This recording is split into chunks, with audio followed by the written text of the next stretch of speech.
So I am officially convening this meeting of the Archive Review Board, and I want to make sure everyone is aware that the meeting is being videotaped. We need to comply with city law.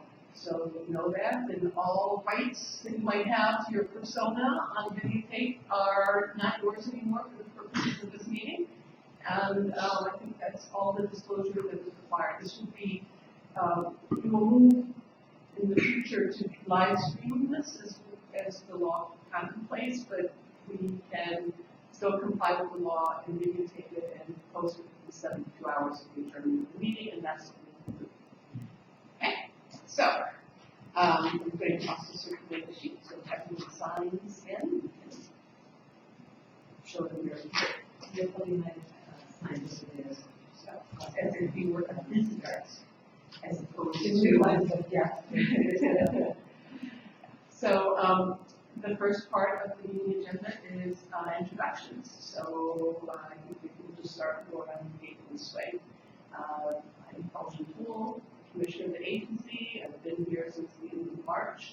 It is the most amazing agency in the city because we have the responsibility for all the city's historical records. We have the responsibility for setting the policy for the city's existing ongoing records that are still in use.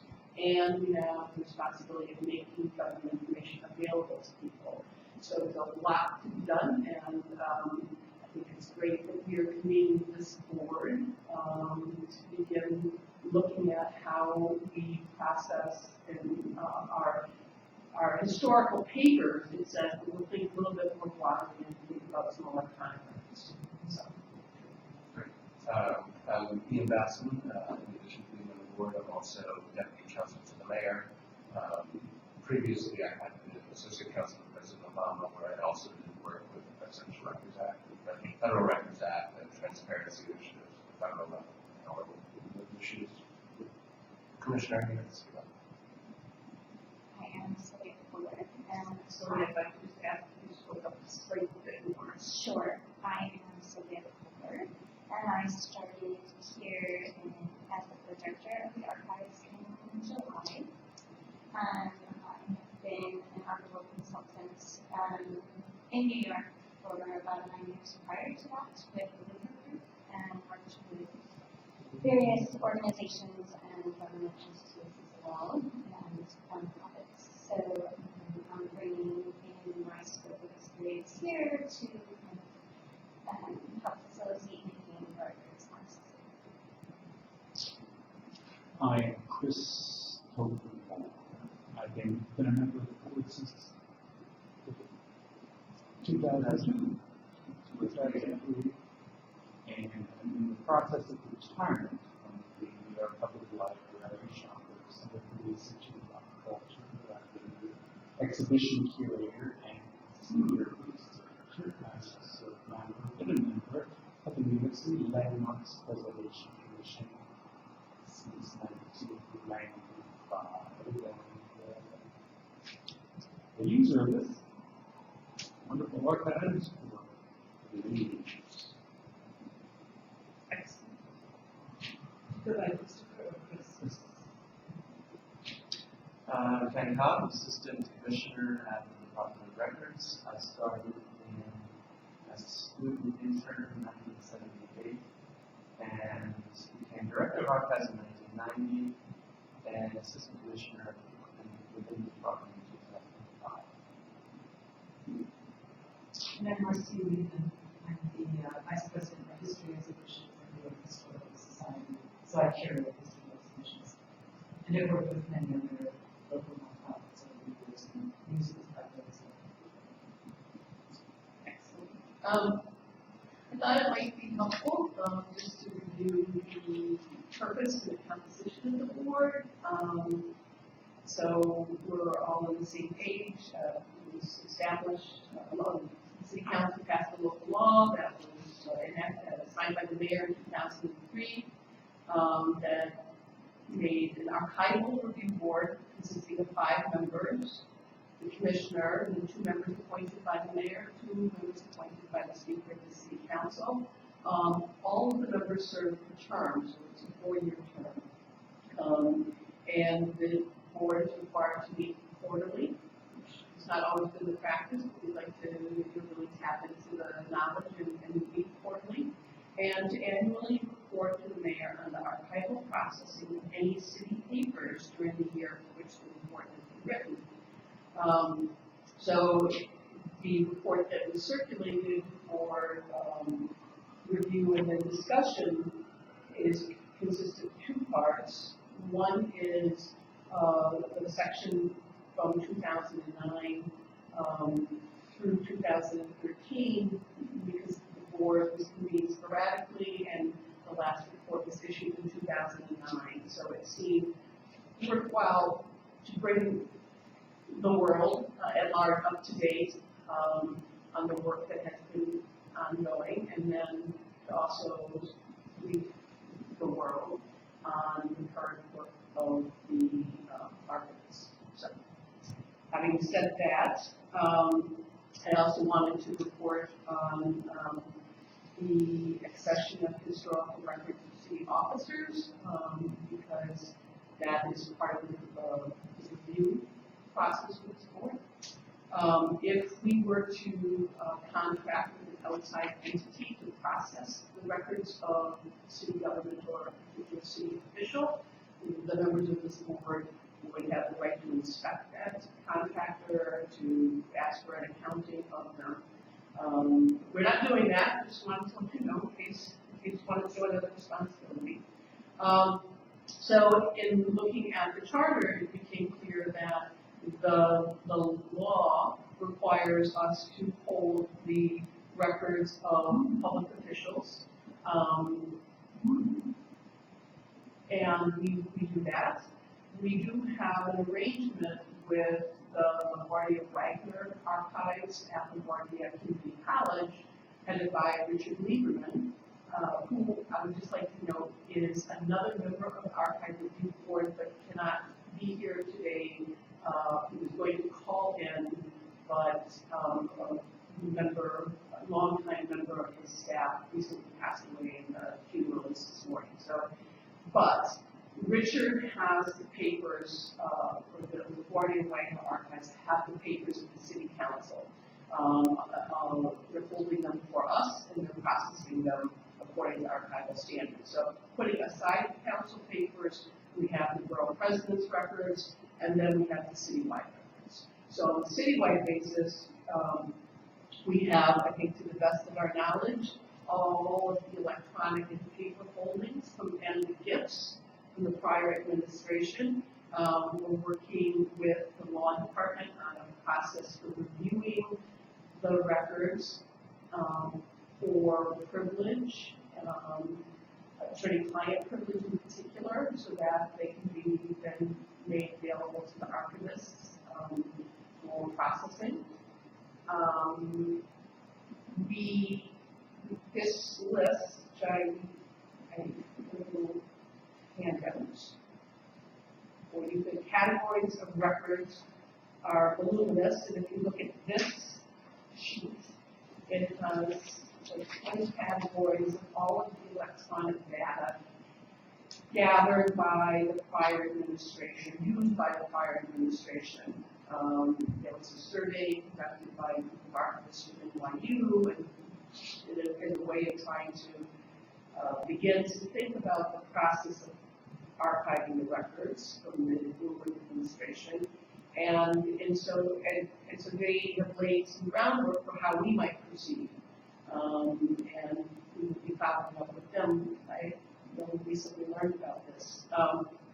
But one of the issues, and Sylvia can talk about this at greater length, but one of the issues with the collection is that it's the first-born digital collection that the archives has access, and all of our policies had been developed around paper records. So when the electronic records were transferred, there wasn't a checksum done to show that there were X number of gigabytes here and we received X number of gigabytes. We know that in the future we'll set standards, but we're we are very convinced that the IT team at City Hall has transferred all of the records in their possession. And we are sort of starting from there to develop a process. We also have determined that we don't have any of the records from the public advocate, even though those records should be part of the collection. And we're working, we reached out to the public advocate office to obtain those records so that they can be processed, and we think about it. And also on the controller side, we have the records between 1717 and 2001, but none of the records for the administrations after 2001. And you can't really write a good history about government in New York City unless you have the records of those other elected officials, citywide elected officials, because they're, you can call, I used to pass a lot of back and forth in opening discussions about opening up government, contracting, et cetera. So we have reached out to both offices to get the executive records, and obviously we think that will go smoothly. So that is the update on the accession of the records. Sylvia, I don't know if you have anything to add, and if you have any questions or comments or thoughts.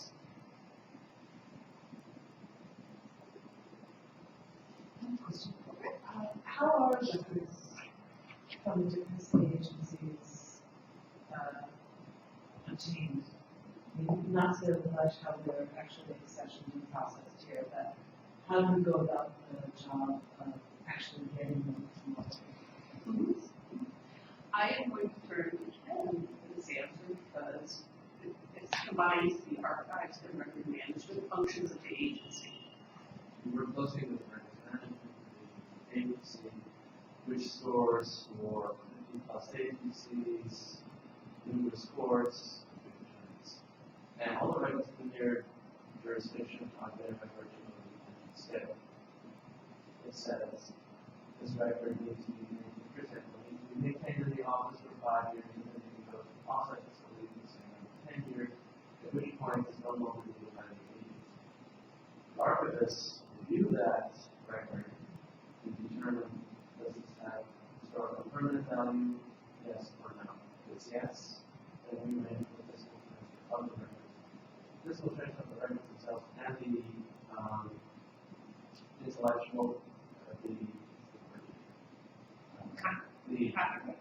the sort of the ownership of it. In other words, the creating agency no longer has any jurisdiction over it. It belongs to us.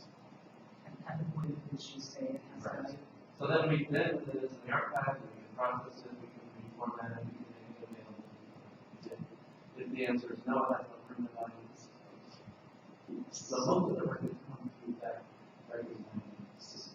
So, make sure I understand, so every municipal entity, I guess it's an agency or an elected official or the regular categories, so they all are obligated to store their records for maybe 15 years, whether it's on site or at the record or on site. Every record should have some kind of a schedule, predetermined. Okay. So then, there's a record management agency, which is a central reporting entity. That's you, but that's One of the three responsibilities of the agency is the record management function, and the record manager with staff work with the agency to establish retention schedules for the types of records. So, for example, personnel records are kept for, I think it's 59 years. The guidelines for record retention are set by the state in large part, but New York City is carved out, and we can establish our own standards for the retention of records, but our view, the commissioner's view, is that we should basically comply with this set of guidelines that the state set out for non-state agencies. And that establishes a baseline that is 6 years for most records. And all of the work in the city has been focused on the paper records. records. And it's not dissimilar from our effort with getting our hands around the archive and work with the Bloomberg administration, that most records in most agencies currently are going digital. So in a separate process, we convene record managers from many city agencies to talk about, to define what would be a good electronic record management system for the city, how do the record retention requirements fit into electronic record storage, and try to sort of begin the process of moving away from a paper-based system to an electronic system. Is that helpful? Yeah, it is. So then at the end of the process, the records hit the end of their retention, and there are sheets that are transmitted that describe a particular record series, and the agency commissioner must sign those to authorize the disposition. Then they are sent to us, to Commissioner Doris, to review and authorize the disposition or raise the question. Then they are sent to the law department to put their seal of, okay, the agency can get rid of this record. And then they go to the municipal archivist who says, well, yes, the agency can get rid of it, but we want it. So that's the last step in the process. And we're looking at that as well, but it has tended to work fairly well. And that's the way it's always supposed to work. There are exceptions. So in the instance of the records from the comptroller's office, which we should have, requested at the end of the term of Comptroller Thompson, the end of the term of Comptroller Liu, we didn't do that. So they didn't come through that process. So we're as I like to say, asserting our authority in that process.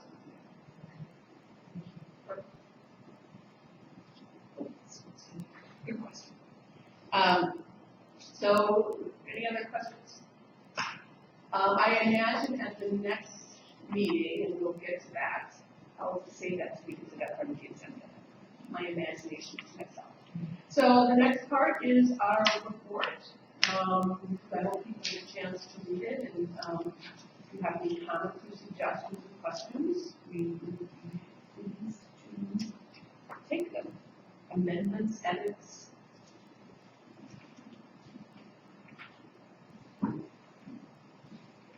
I have a couple of sort of small template sending that are not something, but on the substantive side, just a question. I'm just wondering on the funding for the archives, sort of getting as a move that we can add to that, flesh out, or sort of its impact, check out, just to help the OMB understand kind of what are their choices and options here, what are the consequences of one or the other.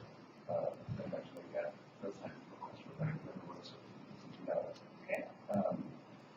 I think top of page 2, it talks about storage facilities, sensitive parts of that, but that's under community control.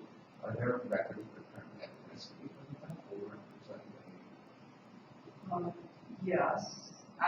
There are, I was getting the number, 200,000 cubic feet of historical records there. And, during Sandy, the building was made inoperable because all of the mechanicals were flooded, but our space is on higher floors, so they weren't impacted. But it's still making your assessments. Well, the good thing about facility is that it's large enough and it functions as capable of holding 200,000 plus feet, so it's a great space to move around in, etc. It is an industrial park, so it's not outfitted for compact shipping, although the floor loads are capable of sustaining large amounts, which is probably one of the main reasons it was selected. Temperature and humidity controls are huge issues because the shelving units are very close to windows, which they shouldn't be, and there's no screens on them, et cetera, et cetera. the collections are at risk, but they're stable. So, they've been there for a very long time, and we're doing our best to work with the conservation center chairman and doing controls, and we have the proper tools there to, in case there was an emergency, we could promptly respond to it.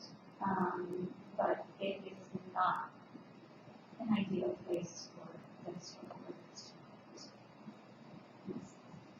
Were you asked with that same idea, is there something we should put in the report to emphasize the risk? Or to sort of say, you know, there's the gold standard, which is very expensive, and, you know, would really all risk. There's the silver standard, which, you know, would mitigate most of the risk. You know, there's the, and then the question of, is there anything that is, you know, incredibly historically valuable? Is it imminent risk? It sounds like maybe not imminent, but what if it's, you know, sometime in the next 20 years, this will be done. I'm just trying to think about how we sort of clarify what the, I should just note that this city agreed to work with us to identify new space. DCAS has identified a broker who has toured the space and indexed all of the kinds of material and the quantity of storage that would be required, and then is beginning the process of actually locating the space outside of the floodplain in New York City, which would be great, and possibly working in the existing facility to create a box within that facility, so the humidity controls, the climate controls would all be within that box. I think it is a big plexiglass box, and I think some institution in France or England did that with their records. And if that were to happen, it would still require an immense amount of cleaning, because the other thing I think Sylvia mentioned in her description is, by virtue of being in an industrial area, there's a lot of dust going around, and so that settles, and then, you know, it's like you're excavating your material. So that's moving along. We can certainly emphasize the value and the potential. That's a very good point.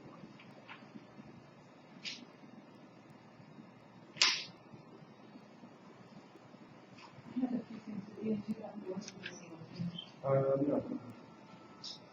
Mine were, I think, kind of similar in spirit, maybe. A couple, so I guess one question first, though, is I'm assuming that the report should both, you know, give the state of affairs clearly, but also be a persuasive report, right? So I was thinking there were a couple of places where, you know, words which are, you know, professional words that are specific to the trade might be made more clear, you know, like metadata, for example. You know, I don't know whether people reading it will know what metadata are or not.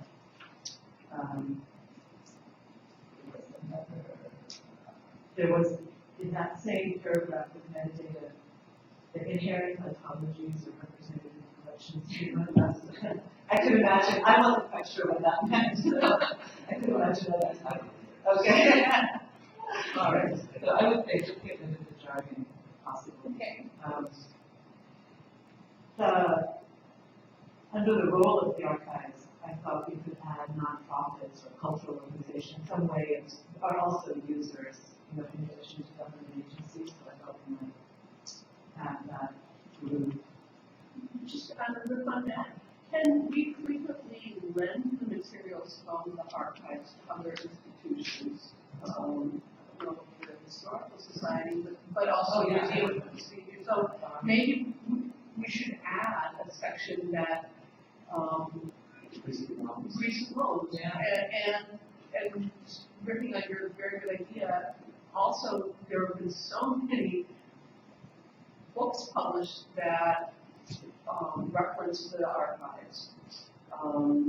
Most recently, Sam Roberts' book, and in the back is acknowledges the work that he did there. And so, I mean, the archives are used by people who know they're here, right? And that's great, and it's a real treasure. But So it's not like they're just sitting there and no one's doing anything. We want to expand the use of archives, it'd be good to acknowledge the extent that it's there. I think that's a great point. Good idea. And actually, my other points were similar to what you just made.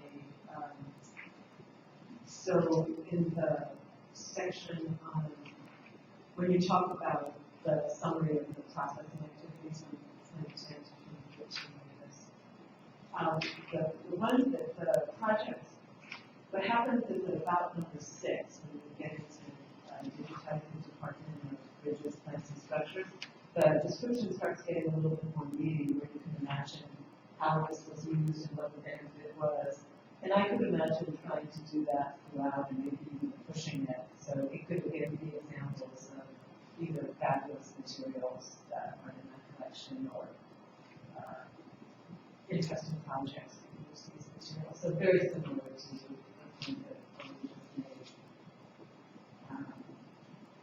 So the first one is particularly kind of dry, and I think a properly processing project number 10 seemed like we could, that seemed like a really important. I know, and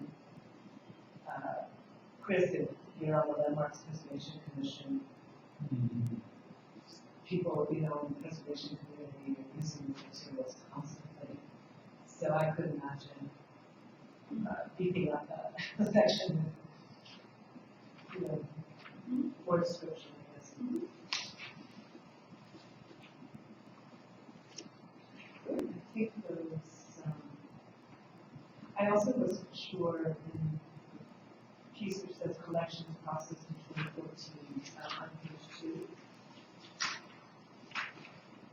I just wasn't quite sure what current or ongoing meant. Just current means it's all done, it's been completed.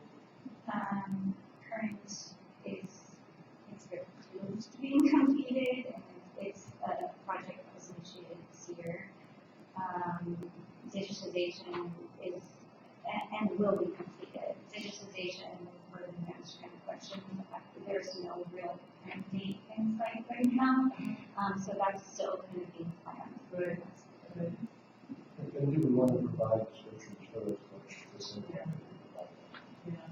For example, IPD, being a lot. Because it seems like there's a lot of work going on here despite lack of, despite things starting with resources. So, we should make the most of understand what's going on. Do you want to just, for the meeting, for those who may not have access, archives at NYC, want to describe the evolution? Sure. So, in an effort to begin a larger scale digitization project here and sharing our collections and now preserving them digitally, we decided to start at the very beginning. So we decided to look at our United and Dutch records and their translations, and we created an archives site featuring the first phase of the digital collections. They're all in Dutch, and we created their translations as well online. And it's not a comprehensive everything. It's really meant to announce the collections and announce the project and really get people interested in viewing them, because we can't really read them unless you use Dutch or Old Dutch. But it is just a glimpse of what our collection is, and our mission to kind of bubble out our presence online and create timelines and interactive something. So it's the framework, essentially. And we combine the use of materials in the library and in the archive. So the big, something I learned after being appointed is that the difference between materials in the library and in the archives is the materials in the library have been published.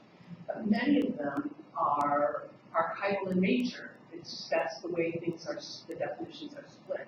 So the archives at NYC has images from the library that are gorgeous, images of maps of New Amsterdam, street scenes, and they're vibrant and colorful and augment the text because people engage with images in different ways than they do with text. So if you're a researcher, you might pore over all of those edicts that are there and the two different translations and compare why did this translator write it this way, this one write it that way.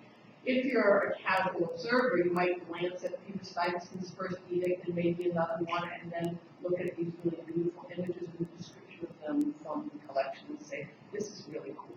So we're trying to sort of make this as accessible as possible. Does that make sense? If I can also just add that we're, in our first initial upward launch, we wanted to really explain the agency and what we do, and that's why we included the library collections, but we also included a page describing the conservation work that was done on the collections, so people start to understand all the different levels of the agency's work, which is preserving them and reformatting them as well, and all the levels of preservation of that involves. So it can be an educational tool as well to just trying to get larger audiences. So to see the Dutch materials, we go to that reference, One of the new happening ones, so I'm very excited. But this whole discussion should be on report because it's a huge step forward, but it also will be a great interest. We want to commend that way as well. Other comments? So maybe our process will be that we will make these adjustments, we'll highlight them so they'll pop out, track changes, and then circulate them and provide us any additional comments, and then we will issue the report. And it will be published on our government publications portal. Yes. As well as sent to the mayor. well, actually, I have two small The report. page 2 under online access. One, this is just goes back to the idea of being kind of crediting all the work that's being done. It says Doris is included in the project. I'm assuming that means the staff is included in the project, not Doris. I think that's The agency. yeah, so you might as well take credit for all the work, because it's not quite clear from that.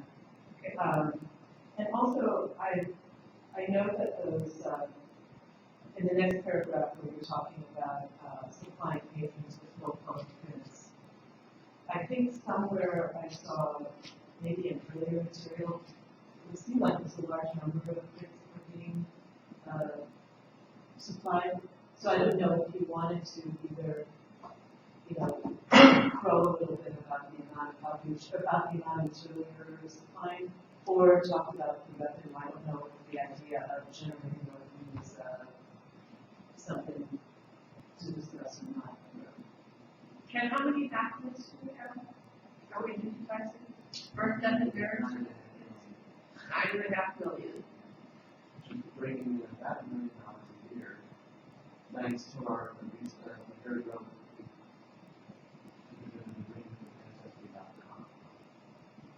Overnight, I think it's wow, and it's not reached all six.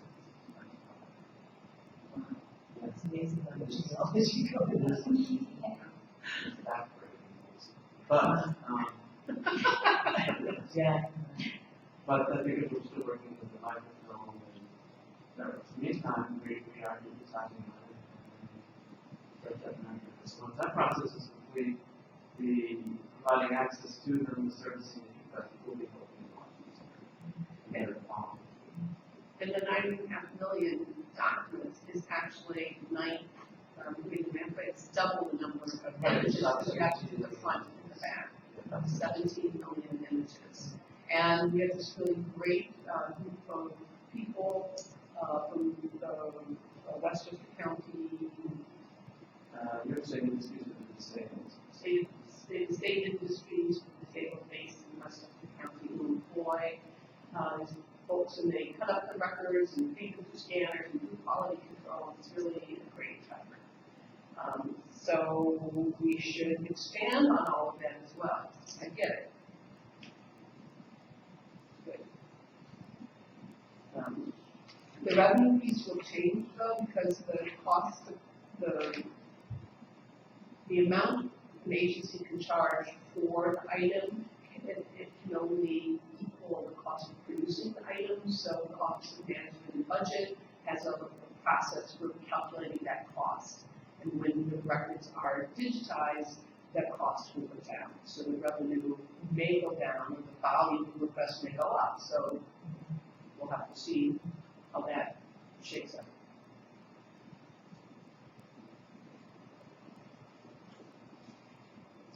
Okay, that's what I'm agreeing.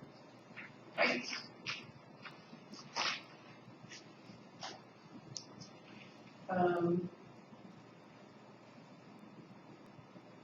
So, what do you want to discuss at our subsequent meetings? Well, it's getting bigger. I'm just marveling at the changes in the board. Just the public awareness is every street address can be started. But every address needs by birth is connected to the public documents. And people find that. I see a life as being the vitality of our ancient documents, and they're all connected. Talk about images of illustrations in this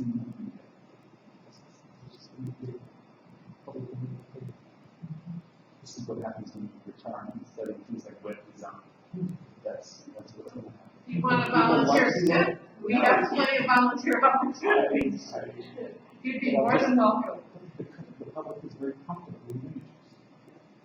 And then you can more.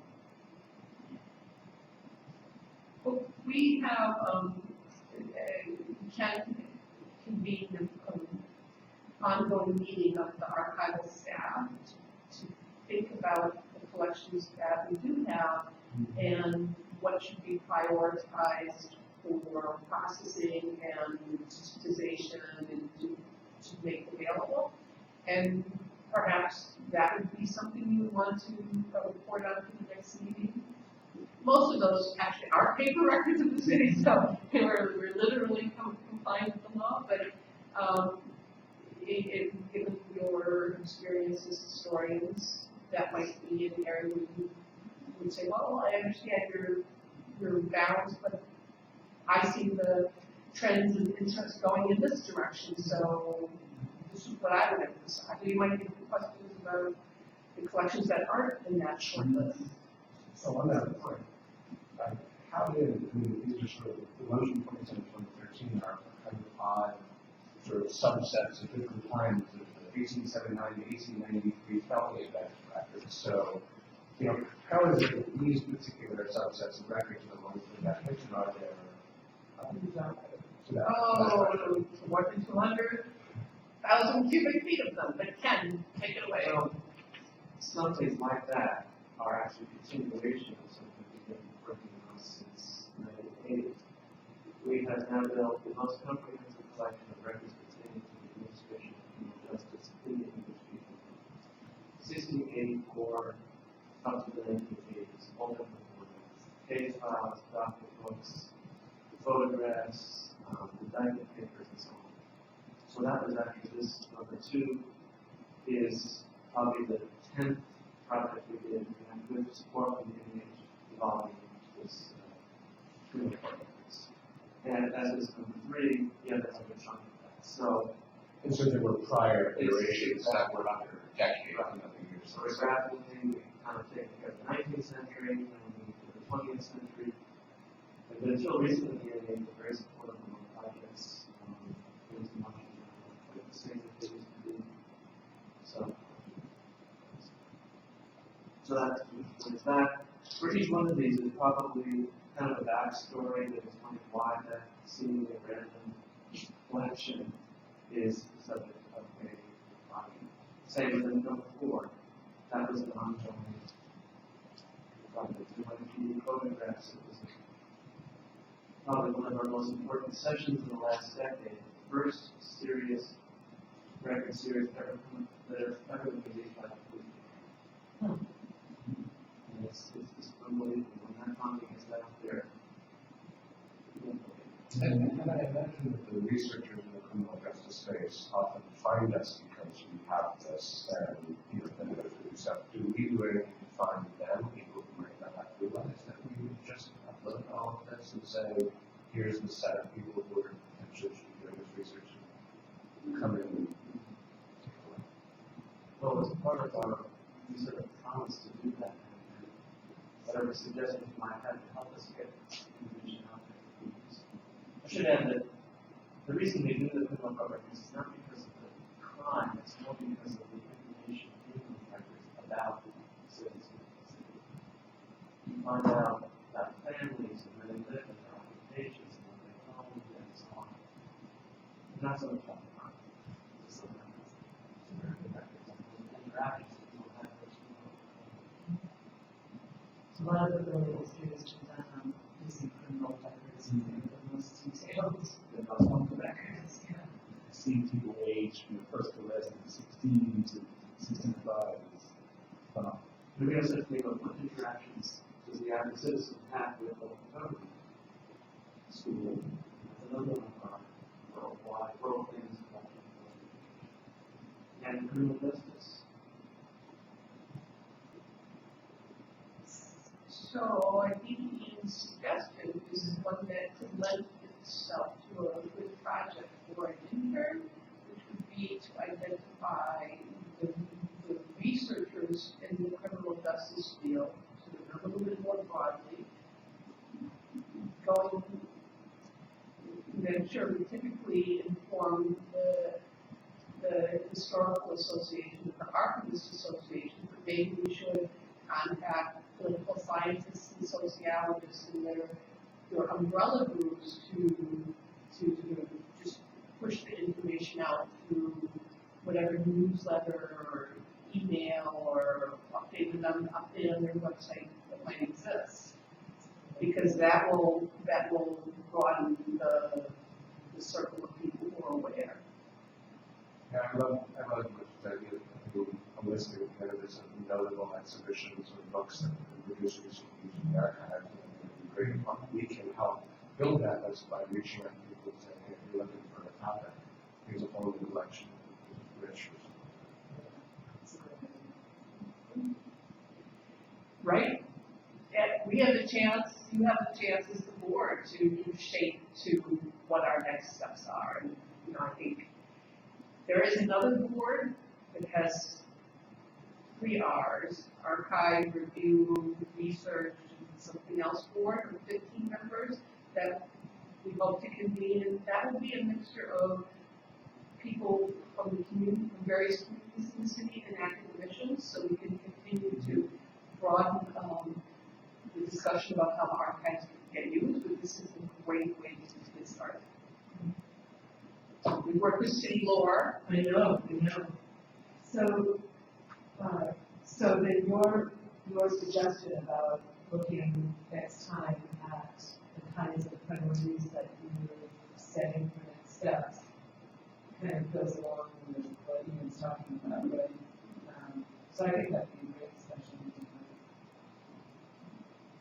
Another thing I want to toss out there is something that Ian and I have discussed briefly, but in looking at the compliance with this, getting all these public officials' records, aside from the fact that we're supposed to get them, there is no process in place, and at the federal level, there is the Presidential Records Act, and it, all the president and vice president's materials are transferred to the National Archive, and the National Archive is a timetable to make them available. There's a process to foil items that have a national security interest, have a different sort of protocol than items that are regular correspondence. And I think it might be very helpful to spell that out in greater detail. So in 4 years, 3.5 years, or 8 years, whatever the next transfer of administrations is, there's a process, and that process is followed going forward, and it's not idiosyncratic, and, I go back to this document with all of these types of materials that no one gave consideration to, and we don't know at this juncture what are the other categories of materials that are gonna be created by the comptroller, the public advocate, or the mayor's office. So having a process that sort of sets forth how it gets processed, what is available, I think might be of value.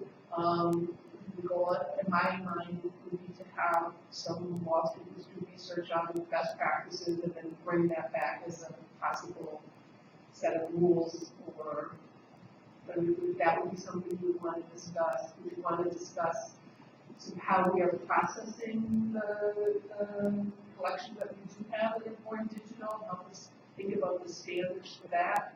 And I don't know if that's of interest, we will be chugging along in that, but.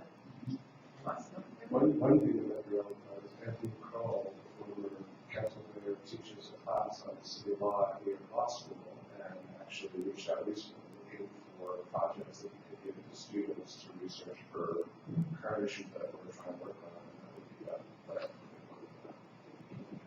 More than I would say, I recently had a discussion with Dean Crowell about exactly that topic. So we will maybe bring that back. It's a lot. We will have to think that's the agenda for the next few meetings. I personally have no particular expertise with processing digital materials. I can speak about it if that's a topic which, I mean, what you're laying out are the topics which come on your mind, right? These are the ones that are important to you and the agency, right? So. But, we're grappling with these things for the first time, and it's not as if, and other agencies, one of the values, other entities around the country and the world have been processing digital records, and they have standards, and there are processes still that has experience in this field. So, but it's a lot. So all of the collections,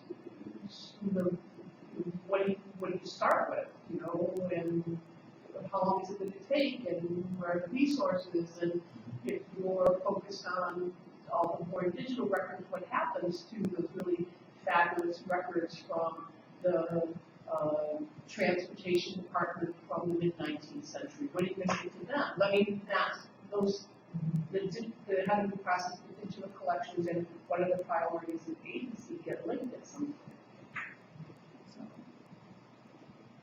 And, so there's just trying to wrap my mind around what, review members are supposed to be doing. So there's the key issues that you all see coming up, which is the ones you just laid out. And then are there things that the review, in addition to the report, this annual report in there, is there anything else that's specific that the review board is responsible for? No. And I can certainly give you the sections of the charter that define the building board. And look at Yeah. That contracting function, so and that was put in the charter in the wake of the situation when former Mayor Rudolph Giuliani removed his records from the domain of the city and lodged them with a private nonprofit that created quite a furor. And in the wake of that, a law was passed that created this body and then put this one of the responsibilities as doing oversight should the agency contract with a private nonprofit to process collections. Something we're not contemplating, but if we were to do that, you can look at everything that they're doing. You inspect the site, and that's the only thing that That was our meeting, that was us, that's what I'm saying, popular that is changed from just board meeting, from just what we did initially to what we're doing today. Just good.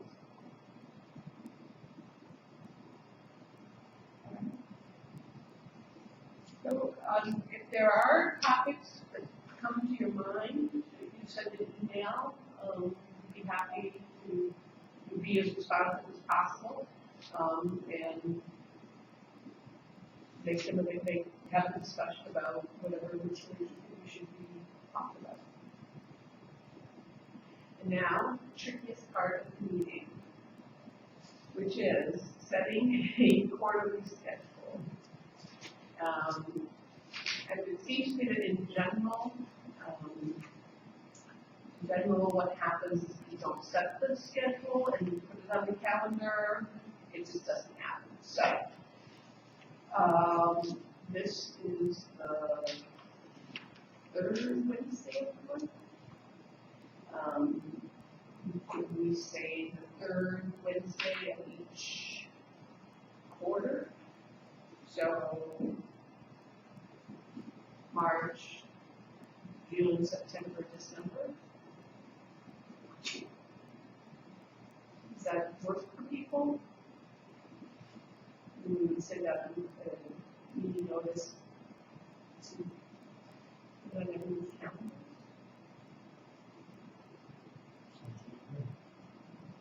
Chris, what's Marcy? For me, it was in general, March, I might actually have some issues, I may be traveling, but I don't know to yet, so.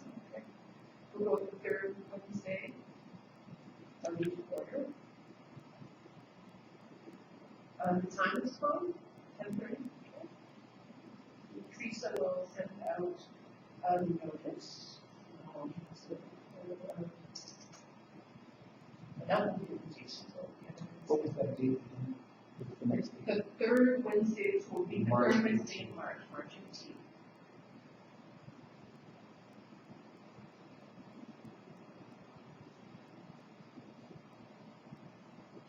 And we'll inform Richard who couldn't be here of the dates as well. And just out of appointments, so Ian and Marcy were just appointed, they have a 4-year term, each have 4-year terms. Chris and Richard were appointed through the end of their existing term, say, have been city members. And then, which is in sometime in June. And then maybe there's a council speaker may reappoint, but we'll find out what the council does at that point.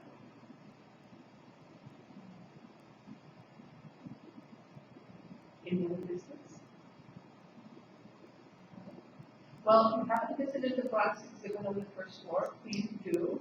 It's a chronicle of the 7th Street, the Broad existed as a county. And it basically, using the documents of city government, shows how people demanded certain actions from government and government eventually responded. And it talks about the creation of the county, ownership controlled by the Parks Department, and then the Bureau of Streets, and then sort of push for public housing and schools and